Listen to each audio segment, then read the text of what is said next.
When like water under pressure, it intensifies my flow. What I really wanna know is why you act like I don't know. And you really love to hear me, cause you like the way I flow. So they call me Q, cause I'm always on cue. Cause I look like I do all that too.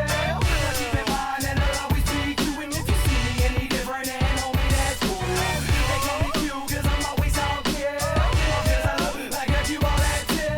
But keep in mind that I'll always be Q. And if you see me any different, then homie, that's cool. Hey, yo, what it do? What it do? What up? What up? What up? Happy Monday. Hopefully everyone's doing good, feeling good. As y'all can hear, I am feeling better than I was feeling definitely at the end of last week. Reason we didn't end up not having that second episode last week, your boy got a little sick. But we're on the bounce back. Your boy's feeling good.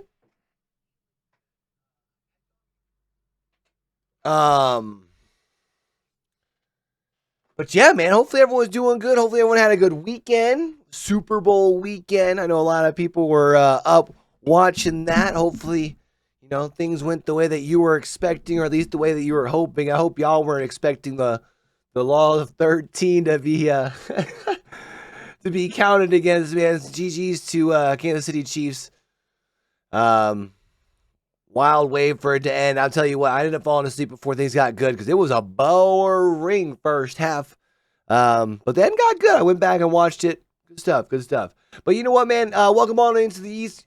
Gotta say, man, what it do? What it do? What up? What up? What up? Welcome on into the On Cue Esports podcast, man. We got a busy week. ALGS going on break.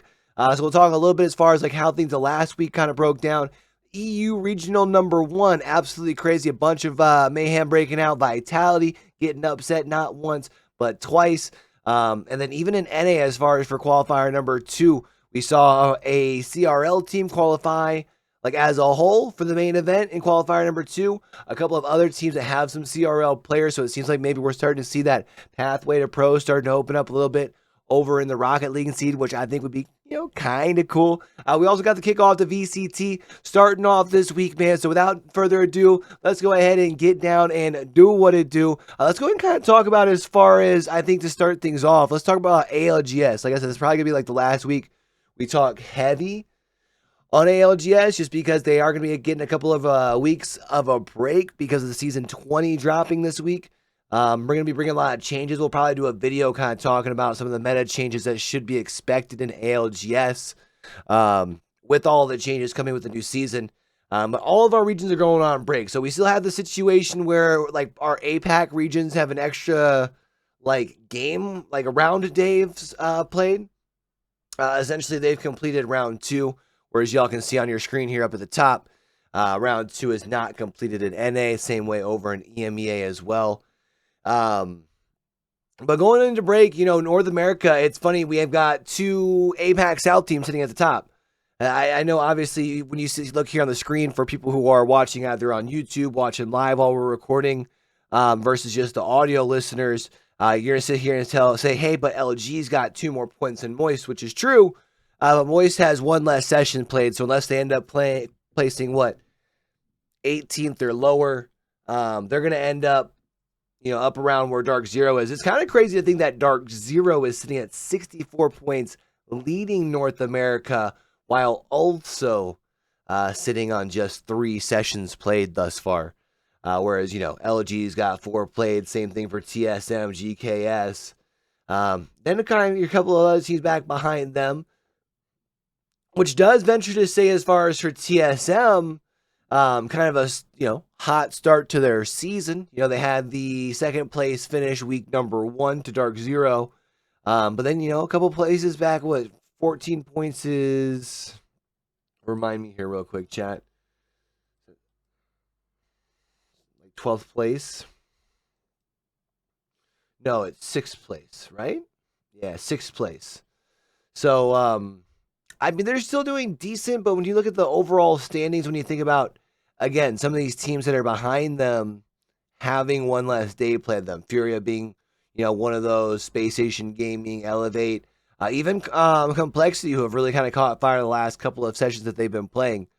So when we talk about as far as for TSM, still, I think people were wondering if there was going to be any sort of hangover right after championship last year. I think they're still looking good. Also worth noting, I don't necessarily know that they had like any of the zones go in their favor that they haven't like been able to capitalize on. I think they're just not getting the zones. We kind of saw that the beginning part of Split 2 until they had that crazy northern zone on Storm Point where they just popped off for like 20-something points and kind of turned around their split. So I wouldn't count TSM out, especially because they are still technically on the inside of like, what would be land qualifying spots, especially as far as a couple of sessions away from regionals. But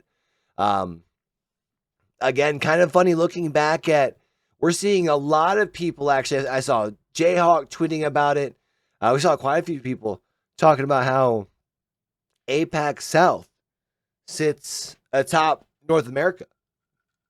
And remember, Dark Zero came over to North America last split, but Moist, this is their first split. There doesn't seem to be any sort of hangover effect, and that's even with the fact that the team isn't getting to play like together in a house the way that they're expecting to down in the Moist house down in Florida.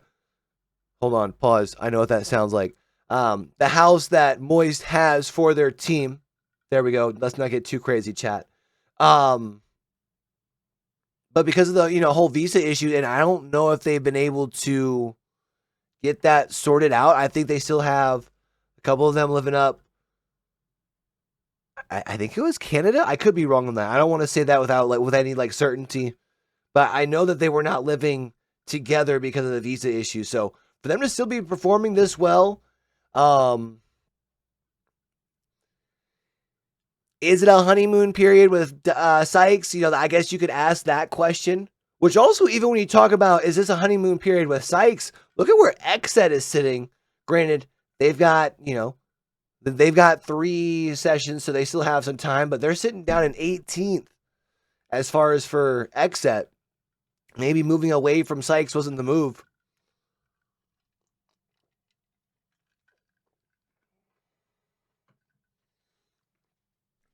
Although maybe that's not necessarily fair. I do think it was time for the XSET squad to make a move. I am kind of curious what you guys think. Feel free to let me know down in the comments below as far as for the Sykes pickup for Dark Zero. I mean, it definitely seems that it's, I mean, you can't say it's not working in their favor, right? But we saw them very quickly move away from Zainu, even though they were seeing results. And it's not that Sykes had a bad performance. I mean, he didn't, the last land didn't necessarily go their way, but I don't know. It's just been, it's like a switch has been turned. I feel like it's like the perfect example of how sometimes you just need the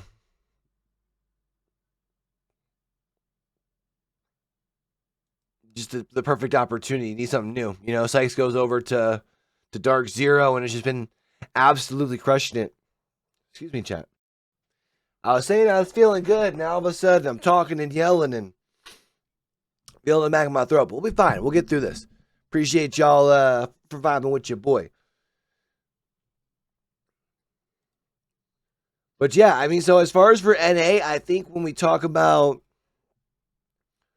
you look at the top of the scoreboard, one, you've got, the APAC-South teams, which, not to be that guy that's, been the local North American that's been trying to tell people not to sleep on APAC-South and that they were kind of getting underrated all last season. But what I don't know what people were expecting. These were teams that showed a lot of consistency, who have to play, they have to practice consistently on trash servers, right? They don't get the opportunities to kind of make the name for themselves.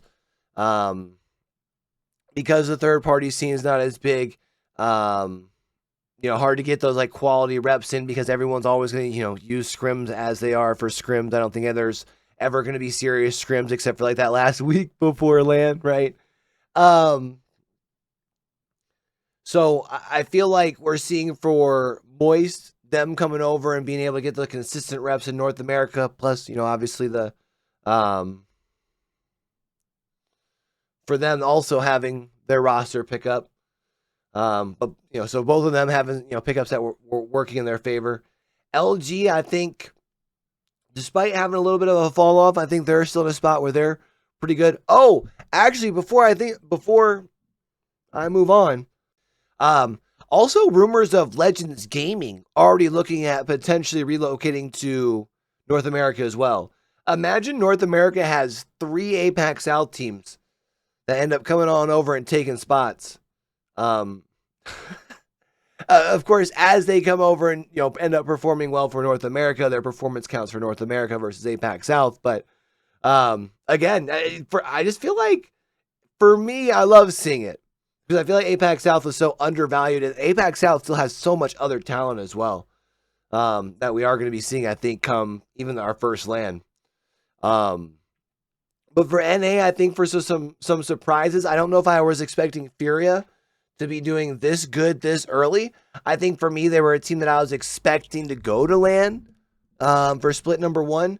But you figure right now they're sitting in 6th, and they have one less session under their belt. They haven't necessarily had a pop-off session, but they've been consistent, right? And they have their double session. I think one thing that's important for Furia, when you look at it, is their double session is going to be on the new patch.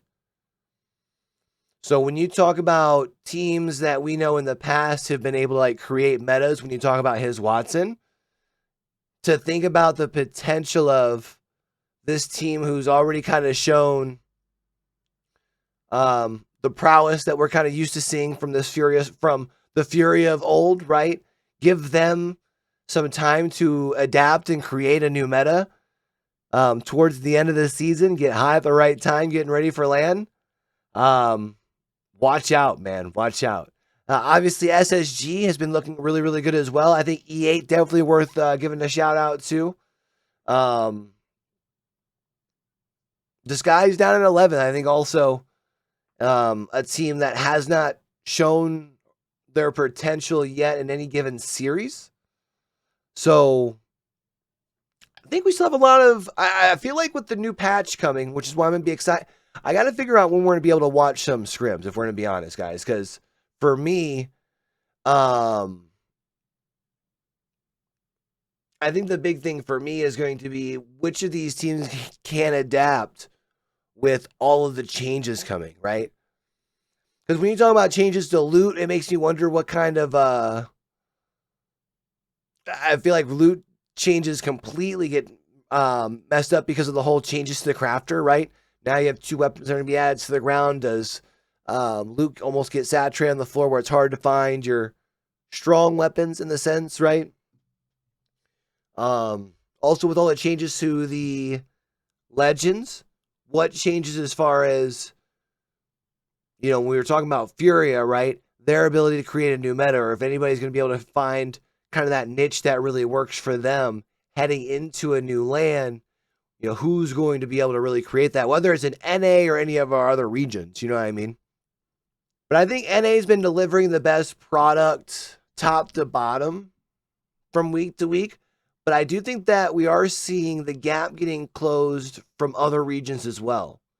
When you look at one, obviously we talked about APAC-South and the potential of Legends Gaming moving over. They had a rough last series, but even still, they're looking really, really dominant in the region. I would even say Boogie Borders look decent for having 2 lower days under their belt. I think APAC-South is going to be really, really fun to watch when we talk about as far as the last couple of spots. Remember, they get 8 spots for the LAN. You can probably pretty well assume Legends is in, Wonton Dumplings in, Boogie Borders is in, Horizon's in. That's probably your guaranteed. And the only reason I would say for Serenity no is because we've seen their floor, and their floor is very, very low. Right? We saw that their very, very first split. Kind of same thing for Outside. You can say the same thing for Burger as well. if I had to say with confidence, I think X and Y is going to be taking one of the spots that's still left. IBG as well, Iron Blood Gaming. They're a team that, one, they have one less day than some of these other teams that are in front of them. Two, they're one of the teams that usually depends on like a pop or off or two, and they have not had that yet. So, I think the back end of APAC-South is going to be really, really interesting to watch. But the question is going to be, one, can anyone take down Dark Zero or TSM at the top of North America? Moist is looking like they could potentially do it. Who else from outside the region could do it, right?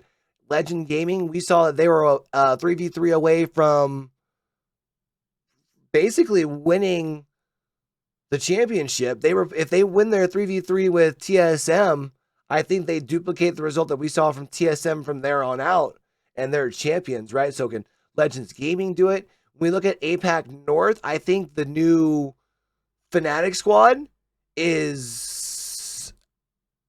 they're something else.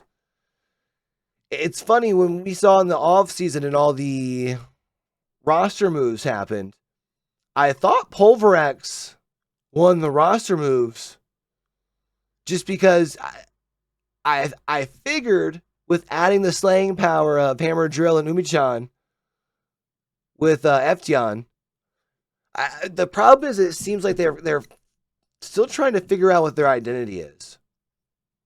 Like, they're not quite early rotating to zone and playing like a hard zone strategy, but they definitely aren't playing edge either. I do like, as far as on the side of Fnatic, from what we've been seeing from them. Oh no, I wanted to see their results.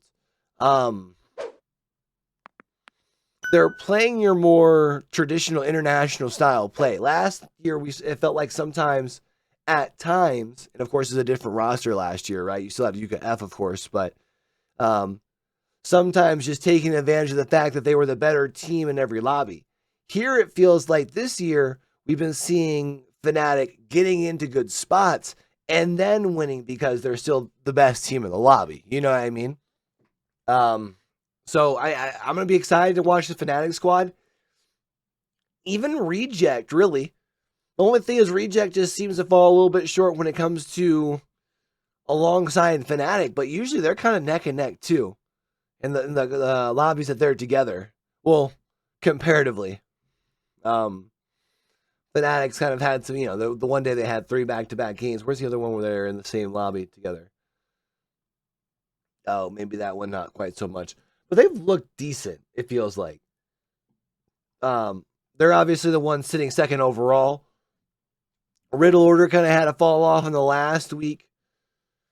Their very last one out, they finished 18th, so now they're sitting at 83 points. They're still looking good as far as getting to land, but the good news for them is pretty much everyone behind them, Kinotrope Gaming, Crazy Raccoon, HAO, Satuki Sparks, pretty well everyone behind them has all had at least one bad day. So they're pretty solidified kind of up where they're at, as long as they don't fumble the bag their last day out on the 2nd.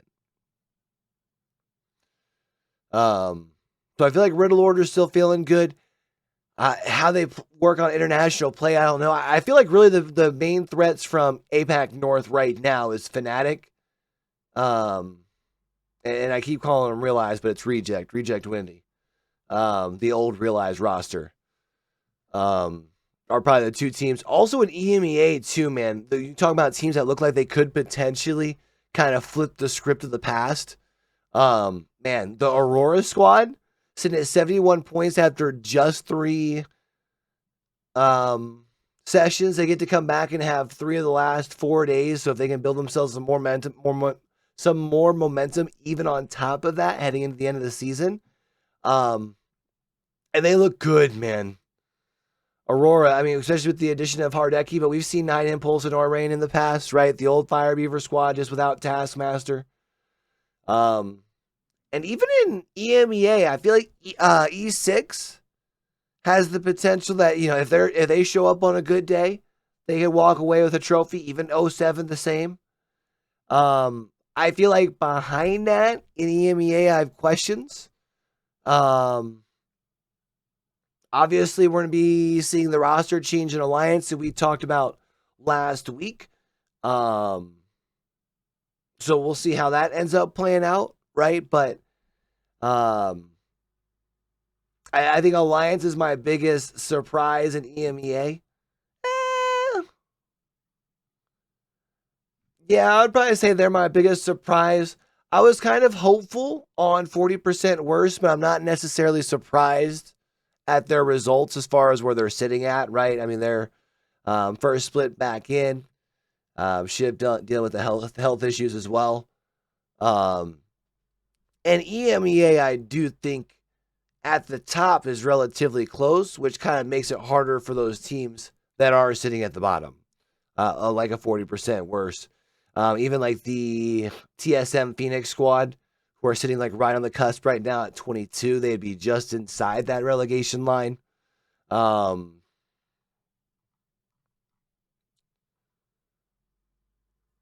I do feel like we still have plenty of time in the season. Again, all the changes that are coming up for season 20, I feel like it changes so much. I'm going to have to try and find some time that we'll pop live and watch some scrims. See if we can kind of see how things are playing, see if anything changes as far as the meta. You know, I'm kind of low-key wondering if we start seeing a little bit of Wraith for your harder zone teams, because I can still open up some things for some fights for some teams potentially, or for some getaways. With the fact that you can get some of your cooldowns changed, right? Only time will tell, though, man. I feel like with where ALGS is sitting going into the break, there's still a lot of things that can change these last, 3 weeks before regionals, which are all kind of happening, I think, across the board. Like that week of the 17th, the 9th, or whatever it is, right? The 10th, the 19th, so that whole like middle of March area. I think there's still some time for things to change, but I think we've still pretty well figured out who our contenders and who our pretenders are. Even when you look at APAC-South, right? Like a team like Lightning Unicorn kind of turned out to be some pretenders. They've only got one more match day left for themselves. Unless they were to find a way to like win the regional final, they're not going to be inside those top 8. But yeah, man, I feel like this first split for ALGS is kind of pretty well given us all the stories that we've been expecting, and I've truly been enjoying it. All right, my bad, chat, my bad. I'm trying to hang tight through it, get back through. Sorry if it's, I'm not sure if it sounds a little probably stuffy, but your boy's feeling decent. Again, man, bro, at the end of last week, that's kind of why we didn't really get anything out on the YouTube. So I appreciate, as far as, you know, when y'all are listening in, as far as this, especially if y'all are watching the video over on YouTube, leave those comments, hit the like button. I really appreciate y'all. We're chasing that first 500 subs over there on the new channel. Well, I shouldn't really call it the new channel at this point, but you know, we're over them on the channel. Really appreciate y'all. But even though we didn't get to do watch parties because I wasn't feeling that great, I was watching the European major. And man, talk about content. I think I saw somebody say on Twitter that it was only like 20,000 something viewers shy of RLCS Worlds for just qualifier number 1 in EU, which is crazy. We saw Vitality getting swept, or not getting swept, but Vitality going down in round 1 of Swiss to 100%. And talk about for 100%, you beat Vitality, and then you end up losing out the series. And granted, imagine beating Vitality and then having to play against Carmine Corp. Oh my goodness. Talk about a draw. Then having to play against BDS when you lose. Tough. You could even say the same thing for down here, man. Your draw, your 3 straight rounds is Carmine Corp, Vitality, and even Oxygen. Oxygen being a team that just finished outside the bubble. Gentlemates, who I did give them enough respect as far as had them getting through on my Swiss brackets, but not nearly that high. And Gentlemates actually end up going all the way through when we talk about through the playoffs into the grand final, they take down Vitality in game number 7 with the EU Championship Sunday. I might have to go back and like actually watch through on the channel. Maybe we do that tomorrow. Because I had to have it up like kind of on side monitors and stuff. We were doing stuff as far as for my birthday. But man, a 7-game banger of a series between Vitality and Gentlemates. A 7-game banger of a series between Carmine Corp and BDS. And then Carmine Corp and Gentlemates had a 6-game series. And if I'm not mistaken, what?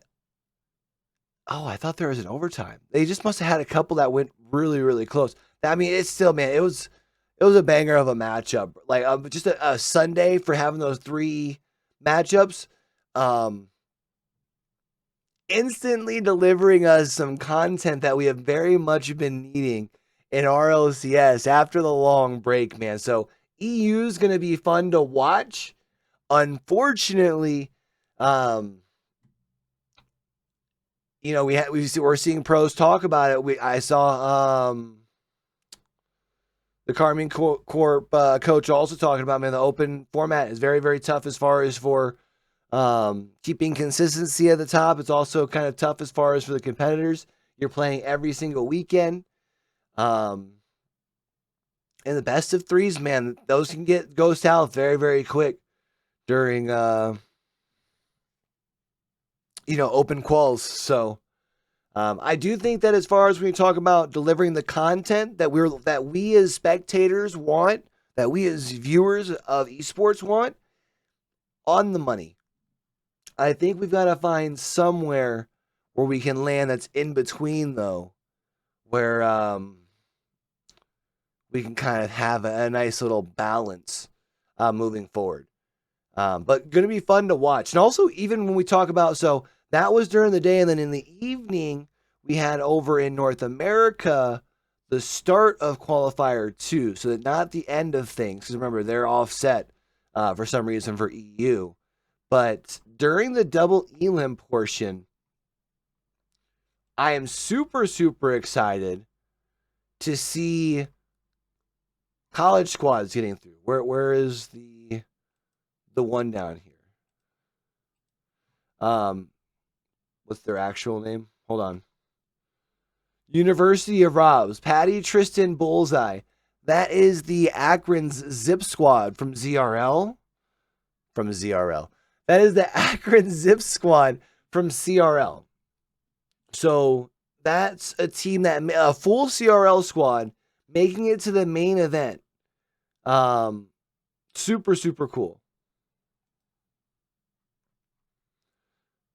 So University of Robs, Patty, Tristan, and Bullseye.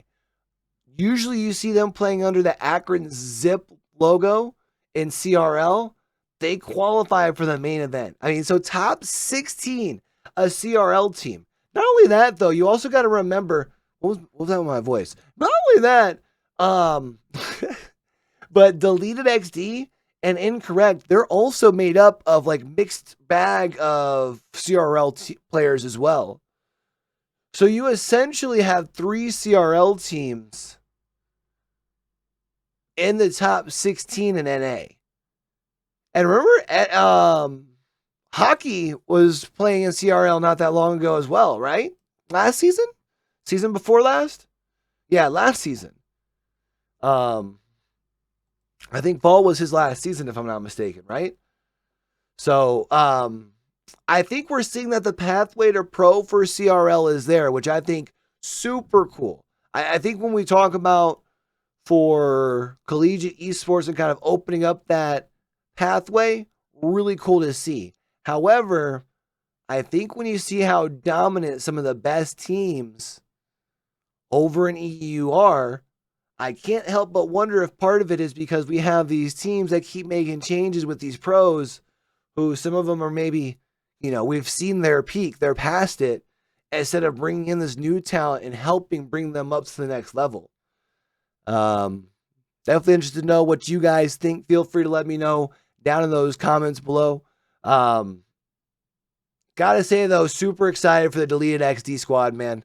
This is a team that I've gotten to personally cast a lot, and a lot of those, the weekly bubble scene that I cast, whether it's with Stride, Frost Esports, Cloverity,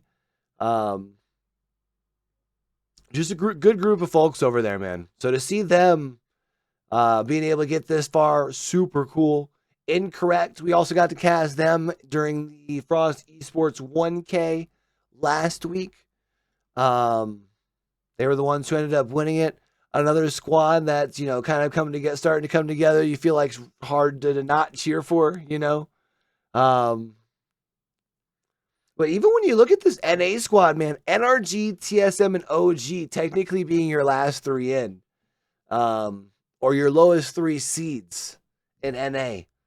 That's insane. So NA this weekend should be a lot of fun. You already know we're going to be doing a pick'em later this week over here on the channel. So that's something you're looking out for. Definitely make sure that you're keeping an eye out for that. We'll probably be doing that.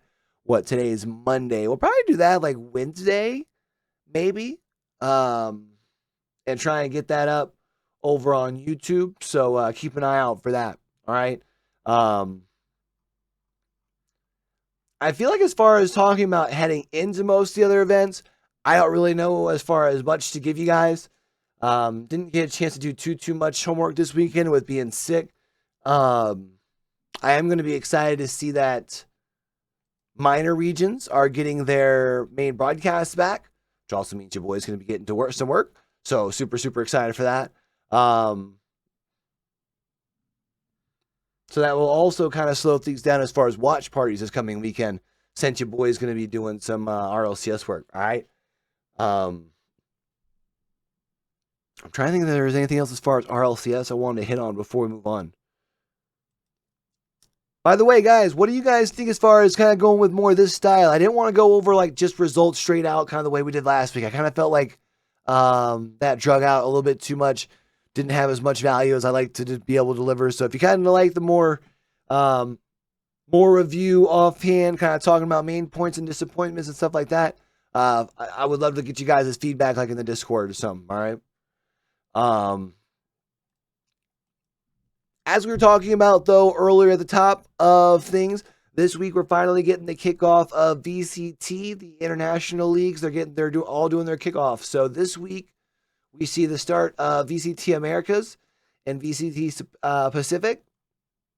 I think they both start on the 17th. Nope, I'm lying. 16th it looks like for NA. I think 17th for Pacific. We'll try and pop some watch parties maybe here and there for like the big matchups that I'm excited for. It might be something more that we do like watch parties like in the Discord though, for real, while we're kind of editing and doing stuff like that. But I am super excited for the kickoff, man. I feel like especially in NA with everything that happened with EG, the very late roster changes that we kind of saw across the board, makes me wonder how much preparation some teams have had going into this, right? And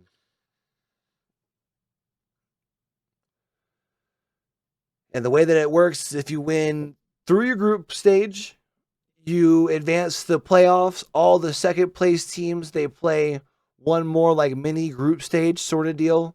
The best team through that advances to playoffs. And then basically at that point, you cannot replay the team from your group. So if Group A's second place team advances, they cannot play Group A's first place in the first round of playoffs. If that makes sense. That's probably a lot harder to understand for the people who are listening on this vocal platforms. I do apologize to you guys. But essentially they make it so that you cannot repeat your opponent from group stages unless you're playing again in the grand finals. Kind of envision it that way. I'm going to be honest with y'all. VCT is going to be hard to keep up with across the board. I might have to just pick a league or two.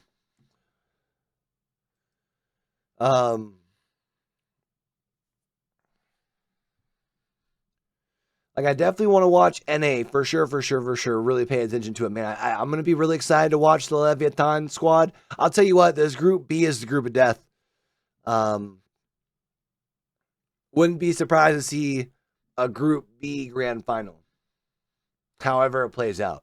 I think it would probably be Loud Leviathan, but 100 Thieves is not looking too bad through the off season. Some people are all, drinking the juice for Sentinels.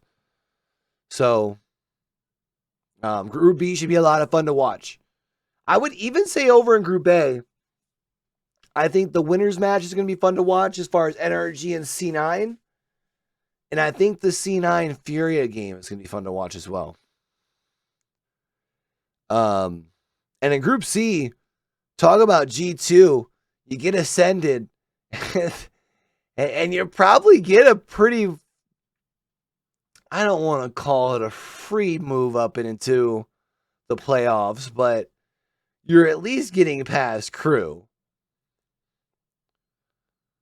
I would even venture to say for G2, because the EG roster just got put together so soon, I would say that they probably,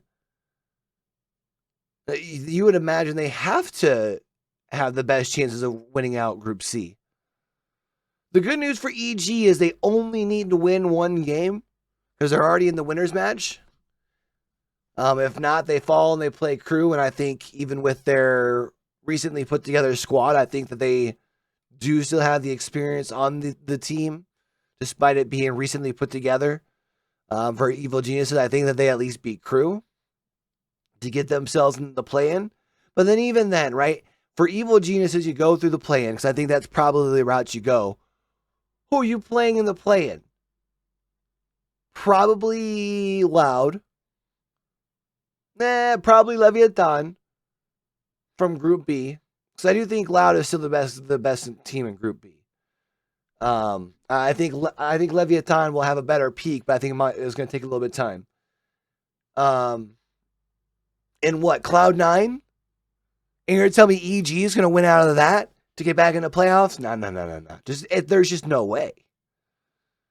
So even though the squad last year for Evil Geniuses gave them the easy road to be able to get to Masters, it's just not going to happen. Which is sad. Well, not for them on the EG squad. Now, for the parts of EG that, went to NRG, it's still yet to be seen, I guess. But yeah, man, I feel like, we'll definitely make sure we're tuning into the 17th. So on Saturday night, we'll tune into the Leviathan 100 Thieves game. That'll be after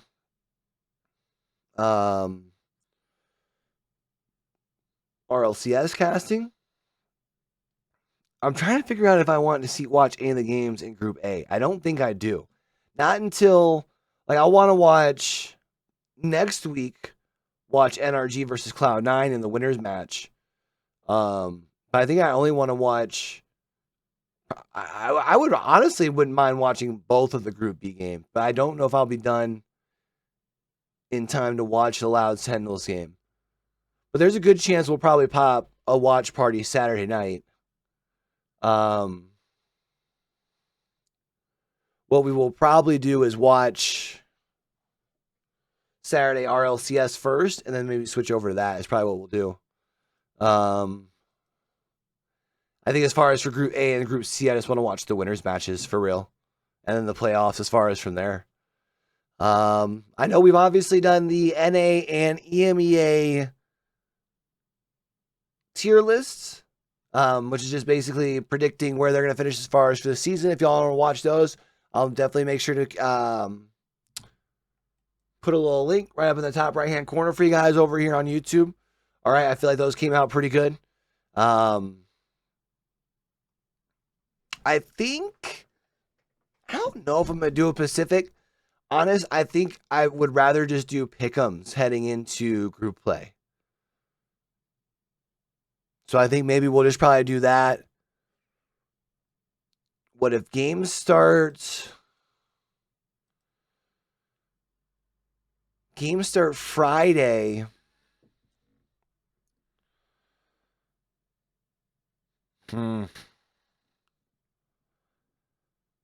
Maybe we'll do pick'ems tomorrow, guys. That could be fun. What do you guys think about that? We'll probably do pick'ems either tomorrow, or maybe tomorrow we do RLCS pick'ems for NA, and then Wednesday we'll do VCT. We'll pick one way or the other. So be on the lookout for those. Your boy did pretty good as far as last year for NA. I do think I'm going to have a little bit of questions on the Pacific side of things. But there is one matchup in Pacific I am really looking forward to. Not just one matchup, I should say. I'm going to be interested to watch Bleed. So, Friday night going into Saturday morning, Bleed has their first game against T1. We might also stay up and watch that.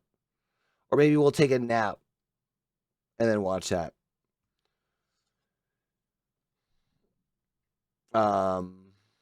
Or, maybe we'll just VOD watch it later in the week. I'm really interested to see how the Bleed team plays. I haven't really gotten to watch much VOD on them. And obviously with the Yay edition, kind of want to watch that. We'll also be interested to see for DRX with their changes. But Group A feels like it's pretty well wide open, I think, for Pacific.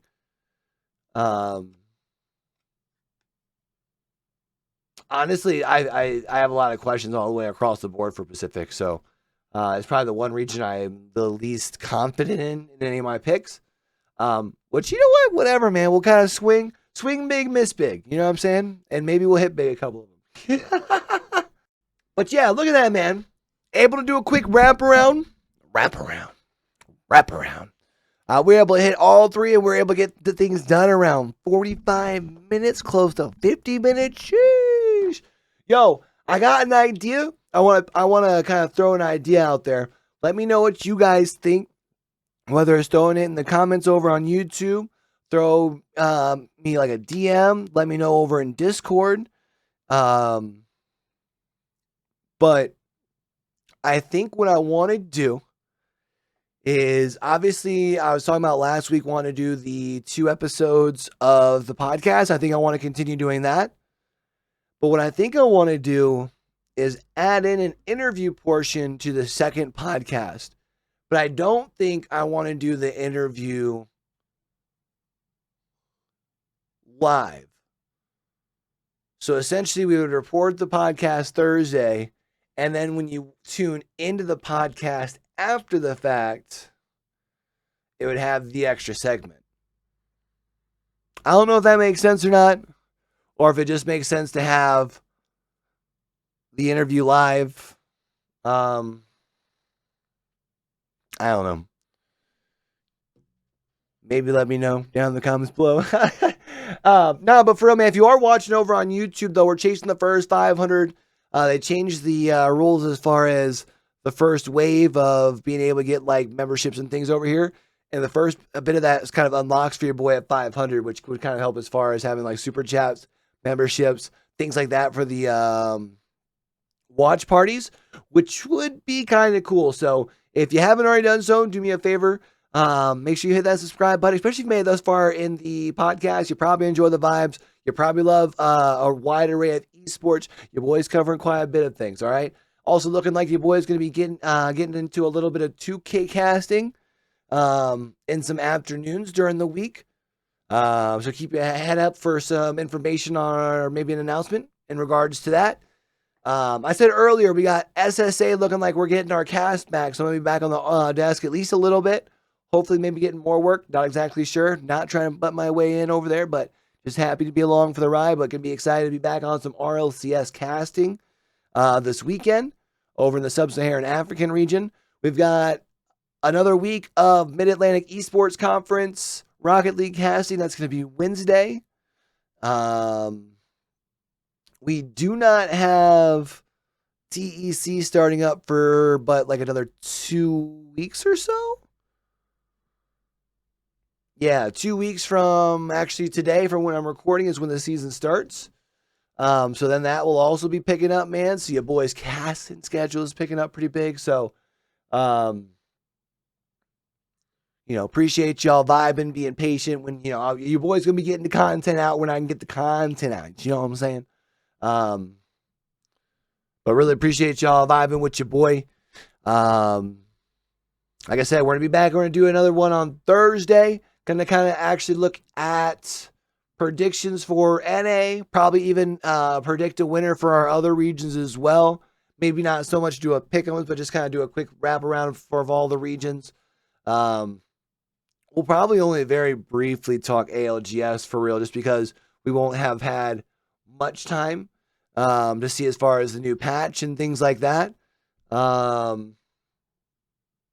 And then VCT, maybe I'll do like a quick just kind of show of what my pickups kind of looked like or something like that. We'll kind of talk about like what the weekend's gonna be looking like, maybe some matchups to watch out for. Maybe I can find some breakouts that we should be looking forward to, man. But appreciate y'all for tuning in for episode 4 of YoBoyCue Esports, man. Y'all are freaking amazing. I've been enjoying doing this weekly. I think I want to kind of start finding some ways I can kind of cut things up for some short form content as well. So keep an eye out on the TikToks, the YouTube shorts. You see them pop up. Do the things. Let them play it through. Hit the like button. Leave a comment. Tell them your boy. Tell somebody to tell somebody to tell somebody about it. And so we catch y'all back over here for the next one, man. Don't forget, with everything crazy going on in the world today, be true, be you, be sincere. Game hard and love hard. All right, y'all. It's your boy Q. Signing out.